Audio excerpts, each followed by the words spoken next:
In the last video, when we were talking about Ming and Qing dynasties within China, we primarily looked at continuities, things that had not really changed during their reign from the 13 from like the early 1400s through about the 1750s period. And so that predominantly looked at the economics, political, but also some of the social stuff within the Confucian ideals that had been kind of placed in throughout much of Chinese history. This video looked a little bit at some of the changes that go on, both short and long term, but also predominantly focusing on the social aspects during the Qing dynasty. Okay, so kind of a ranking of the social classes, as you will. So kind of who's in the upper class and who kind of ranks where and why. So the emperor and his family are at the very, very top. Probably not a shocker, but just to kind of lay that out there. In the second ranking, you have your scholar bureaucrats. So again, these are the ones who passed the Confucian civil service exam, have gone through the training, and these are the ones at the very high levels of government, running the administration, running the public policy, the public works, the local towns, and all those parts within China. And most of them, again, as we've said, come from the gentry or scholar gentry or the landed gentry families, because they are the ones who can afford to get the most education to pass said exams. Okay, and so they rejoin this second group here, the landed gentry, when they retire, because typically they get a pretty good pension out of it. So the landed gentry are the ones who are pretty much like we'd consider to be the aristocrats, the nobles, the higher levels of Chinese society in terms of wealth and power and prestige, who predominantly are residing mainly in the towns. They don't really live in the country or the farmland, so they will live more in the urban areas. Okay, most earn their money from government services, when they are working as scholar bureaucrats, but some also do invest in, businesses like tea houses, other types of, business ventures, manufacturing, from land and, getting taxes out of that from local peoples, things of that nature. Okay, both groups, both the scholar bureaucrats and the landed gentry, oversee local areas for the empire and wear distinctive clothing that separates them. And so you can kind of see that a little bit here in the upper right-hand corner. It's not a great image that I, can pull up. Actually, I can, let's change this around so we can get a better image here. Why not? It's my PowerPoint. Why not? So again, this style of dress that kind of helps define them. And while we're at it, go back to this view here when we talk about the Manchus. If you're ever curious about, what's a Manchu mustache, okay, it's similar to what we have here with the emperor, where it's, very thin along that. I don't have one myself. I just have, regular old stash. I'm sure it's got a name for it. But anyway, so that's the distinctive clothing that the Confucian scholar bureaucrats as well as the landed gentry would wear. Okay, so they oversee local areas for the empire, wear distinctive clothing that separates them from the lower classes, and they are exempt from taxes. Okay, so not only are they typically some of the wealthiest people, they don't have to pay taxes back to the government. So they're the ones they're on the other side collecting them. Most of the Chinese stories and histories are about them. So when they, talk about in the book, as China is getting more and more within, books, and people are becoming more literate, what books are they reading? They're reading about the landed gentry and about the Confucian bureaucrats. And typically they have a higher view of themselves, which of course, typically we see that very much in a lot of other societies where the wealthy, where, the more upper class typically seem that way. And they look at themselves as smarter and harder working because that explains their wealth and success. How did I get to be so wealthy and successful? Well, because I was smart, I worked hard, and that's where my benefits come from. Okay, unlike you, low-key farmers, well, if you were smart and worked hard enough, you'd be where I am. So it doesn't take into consideration, the privilege of being born into the right family at the right time and having all the access and wealth that these people have discounts them. So then the book also mentions that there are, that make up the vast majority of the population are the working classes. Okay, and so within that you have peasants, artisans, and laborers and merchants. So typically the peasants are the largest working class. Typically these are farmers, laborers, there's tenant farmers, and they're considered to be the most honorable because they're providing for the rest of the country. They're doing the physical labor on the Great Wall of China. They are the ones building the irrigation ditches. They are the ones building the bridges. They are the ones doing the farming to produce food to provide for the rest of China. All right. So because that is honorable to provide for the rest of society, they are considered to be the most honorable. When I say the honorable, I mean honorable of the working classes. Okay, let's not kid ourselves where the landed gentry and scholar bureaucrats really think who are the most honorable. It's them. But of the working classes, okay, the peasants are the most honorable of that group. The other two, you have your artisans and workers. So again, so these are people that are typically, they earn more than peasants because they are doing jobs that they can set their own rates for. So typically these are painters, sculptors, home builders. And again, these are doing it for private families or for the government and getting paid for, those things and distinctiveness. You can also think about, people making pottery and painting on those, people making porcelain. All those fit in with, these groups. Then you have your merchants. So again, we've mentioned the merchants a number of times throughout the, length of the course. And where do they fit in and why, they're looked at in such a way by Chinese society. So the merchants are ranked in terms of at least opinion based on Confucian principles at the very bottom. And the reason for this, again, is that they're middlemen. They don't make anything.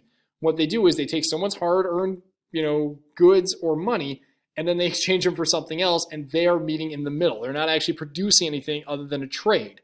Hence why merchants have been seen very low throughout much of Chinese history because of that idea that they're not running the country, they're not educated in the main sense. They're not producing things for other people. They're just exchanging goods and making money off of it. Okay, that's essentially the piece. The only people so far in Chinese history that we've looked at that have really had a favorable view towards merchants is, again, going back to the Mongols, because the Mongols could make money off the taxes from the trade. All right, now it's also at this point within the Qing Dynasty, here's a big change, not a continuity. Artisans and merchants can move up the social status at this point because of that increased wealth. And when they can do that, they can pay for their sons' increased education to then have a better shot at passing those civil service exams. The son can then move up into the idea of the scholar bureaucrat, purchase land and make money off that, as well as investments from maybe people from the landed gentry who don't necessarily want to openly say that. So yeah, and the ideas of working in warehousing goods, loans, pawn shops. So again, selling of merchandising. While not openly supported by the government, and that is, again, they're trying to limit that. Think back to when we talked in the last video about, the Dutch East India and British East India companies.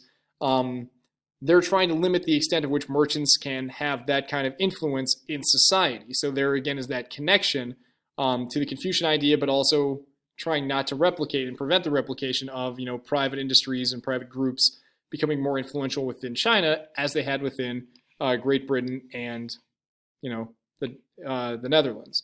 So that's where we begin to see the ability for Chinese people to move up at this time as they are earning more and more money, even though China, again, is staying predominantly agricultural and not increasing innovations. Again, going back to the last video, very intentional to not increasing innovations to provide more jobs and make sure everyone can work, because innovations typically lead to more production through less human labor, which would mean fewer people are able to get working jobs and would then have to lead to more competition for other things and driving up prices, which again sets China back from competing with the rest of the globe.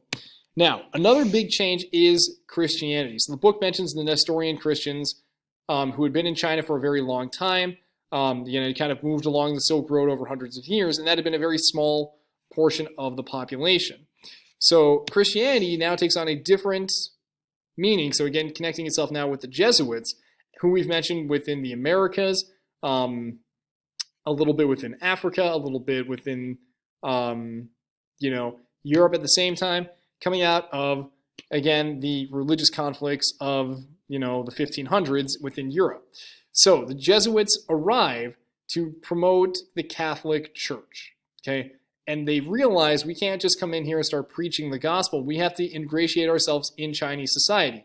Hence where you see, I can't remember the exact person here, but one of the Jesuits dressed in typical Chinese garb, working with a, Chinese leader. And again, the book talks about who's actually in these pictures better than I can off memory. But essentially, done again by, similar to what we've seen with other missionary groups, okay, to work with and essentially slowly convinced that, hey, these Christians are good. They know the Chinese language. They can connect us to Confucian ideas.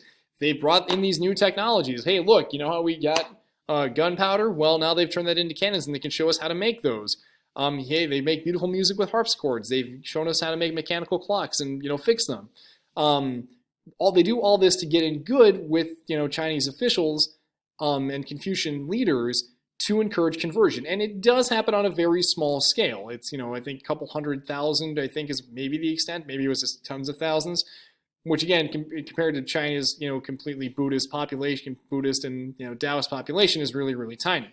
But it builds a following. Okay, very, very tiny, but one that has lasted the last couple 100 years as a result. Hence why if you talk to Christians within China, most of them are Catholic as a result of this connection. But where they do struggle is when they attempt to compare Confucian and Christian ideals as compatible. Sorry, not that. That's not the drawback. Sorry, that's the next part. So again, promoting Confucian and Christian ideals as compatible. Confucius talks about balance in life, talks about promoting the family. So does the Catholic Church. They offer services in Mandarin because they were able to learn the language. They practice veneration of the ancestors to make Christianity seem more Chinese. And hopefully you should be seeing comparisons here to, again, the Sufi mystics within other parts of the world, specifically with veneration of ancestors, or not with veneration of ancestors, but again, veneration of ancestors in a way within, the Americas. So again, seeing connections within now Christianity becoming, again, a global religion at the same time it's spreading into the Americas, into Africa in greater numbers. The success is limited because obviously you have long-standing traditions of Buddhism and Taoism, but there's also the thing about Christianity saying that it's the one true religion. You have to, believe in Jesus and his teachings to go to heaven. And those really restrict, how many people are really going to take on Christianity. But then you also have other Christian groups arguing over the correct practices and limiting the work of the Jesuits. And the book is more specific within that. But again, that you think about how that ties in with the Fulani movement and the Antonian movement in Africa at the same time when we talk about syncretized religion versus the active pure religion as well. All right. So that's kind of some of the changes that we've seen within China, both on the religious aspect, but also on the social class and monetary, or not monetary, but the social class and social aspects of China as well. All right. So in the next video, we will then begin to look at changes and continuities in Japan.